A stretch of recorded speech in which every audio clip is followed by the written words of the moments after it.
What am I doing? I am sitting in a cafe in San Francisco, making things up and writing things down.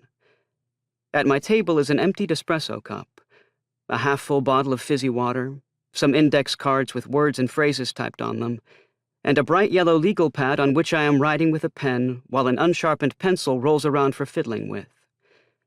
As always, there's a book with me hardly anyone has read. Today it is a book called We Both Laughed in Pleasure. I'm hunched over, headphoned. I look like a lunatic, which is likely the wrong word. It feels right, though. I like how the word sounds, lunatic, and I like its slightly old-fashioned tincture, which makes its wrongness less wrong to my ears, like calling someone a jackal or a wench. But what do I know? Look at me. I am staring at nothing, trying to think of the word for what it is I resemble here in the cafe. No wonder people ask me all the time what I am doing, and the answer is embarrassing.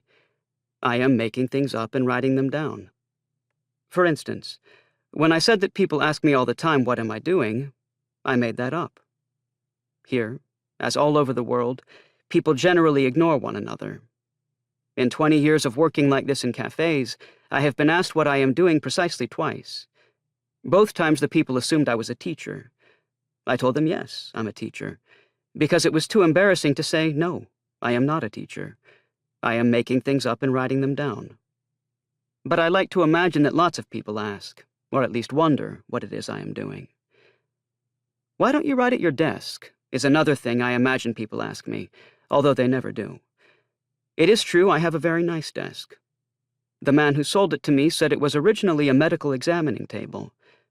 If that's true, and why would he make it up, then it used to have undressed people on it, sitting or lying down on those big sheets of paper that look like where an artist might sketch out a mural, or so I imagine.